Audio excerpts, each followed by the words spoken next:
Guys, welcome back to Pi. Today's derivatives, day 3, and today's topic is, drumroll please, derivatives of trigonometric functions. Alright, so a lot of people might get anxious for today's topic because they see the words trigonometric and they instantly might get very anxious. I remember in my class, my math class, a lot of people would be scared of trigonometric functions, and every time that word popped up, they get pretty terrified. But do not worry, because for today, it's not hard at all. It's very basic. All you need to know is you just need to memorize these things. I have six, I guess, values for you to memorize. And that's pretty much it. Today's unit is actually very straightforward, very simple. You don't need to worry about degrees or anything like that. Again, very straightforward. So let's just get right into it. All right.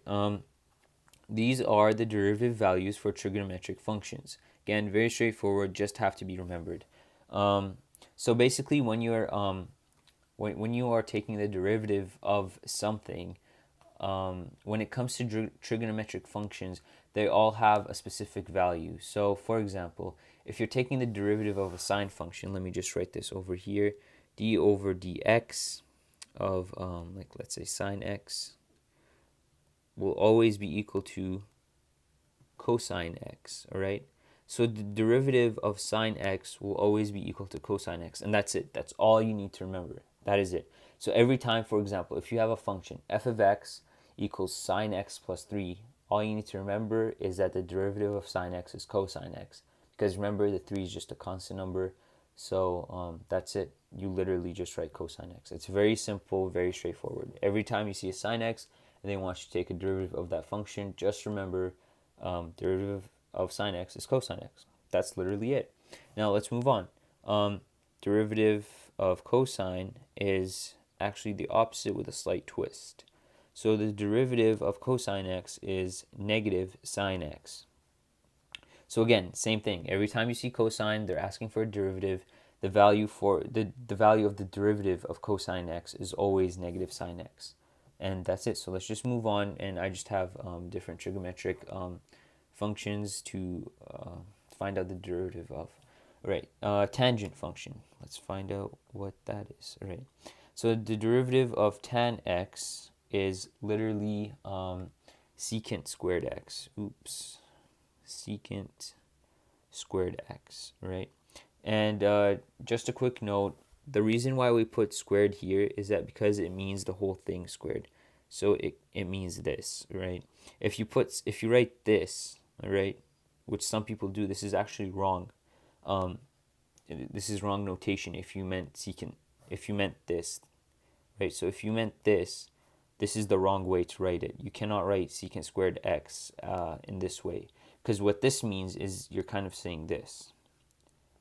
You are kind of saying that only x squared secant does not get squared, but it's actually secant squared x, which is like this, right? So this is the right way. So instead of putting the brackets, you can just write it in between them.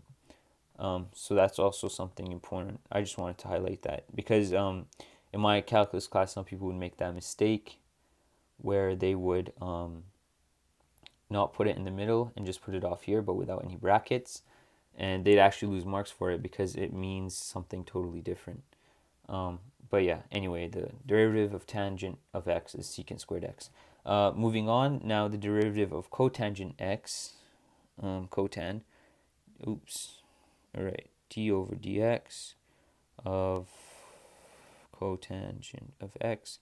This is equal to negative cosecant, again, squared x. Please notice how this is in the middle, not off to the side, because it's the whole thing squared.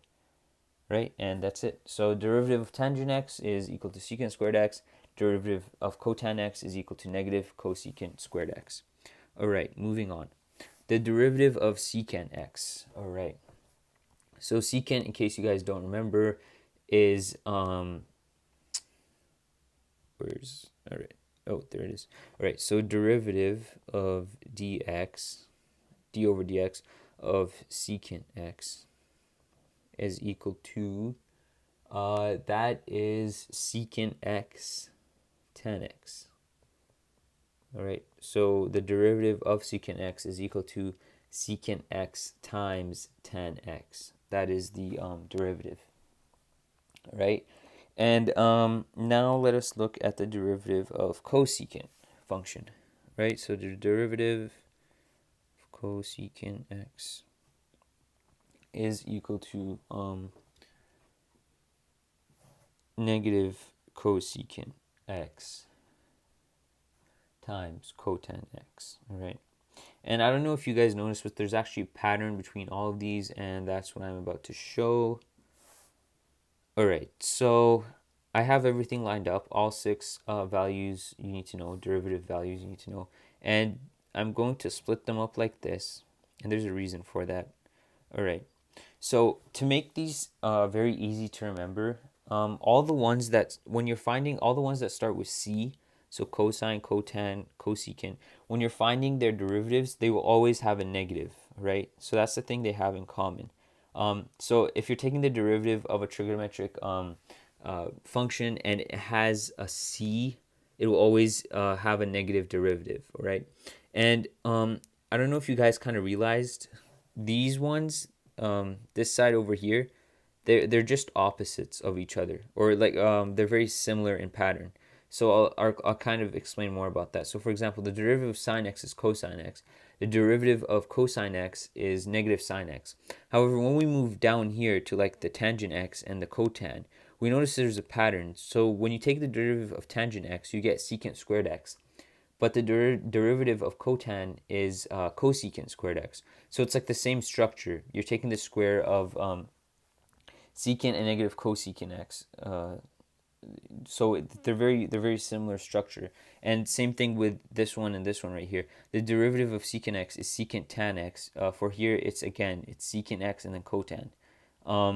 So if unlike the sine and cosine, which are kind of opposites, the bottom two, the tan and the secant, and the cotan, the cosecant, they share similar structures in their derivatives. So that's just a pattern in case if you guys want extra help to remember these values. But if you just if you do a lot of problems and stuff, eventually they'll stick in your head and you'll remember them. But that's it for the trigonometric unit. It's very simple, very straightforward. All you guys need to do is just remember these values. All right. So every time you, for example, if you have the derivative of cosecant x, what is the derivative of cosecant x? Oh, it's negative cosecant x and cotan x. So if you just remember that, that's it. That is your answer. And then, of course, if the function has more variables, for example, then you do the other steps we talked about in our differentiation rules. But that is pretty much it. So just remember, practice makes perfect. The more you practice, the better you get at it. And that's pretty much just, I guess, a life lesson, but it's especially applicable to math and especially calculus. It might seem a lot and intense at first, but if you guys just keep on practicing, this will become very easy for you and very understandable. So that's it for today's video. Thank you guys for watching. Please remember, head over to my website, link in the description. I have extra practice problems. I also have proofs if you guys are interested. I will not be covering proofs too much. Proofs, by the way, in case you don't know, it's just proving why something is like that. So for example, I have proofs that can prove why the derivative of secant x is equal to this. But again, at a high school level calculus, at least for my school, we did not need to know the proofs. They're more for first year university. But if you guys are still interested, please head over to my website. I have full details. I also have practice problems with varying levels of difficulty, easy, intermediate, and hard. And I have solutions to all those problems with full work shown so you guys can see how I solved those problems. So anyway, that's it for today. Thank you so much for watching, and please stay tuned. I have more videos coming up for this derivatives unit, and thank you so much.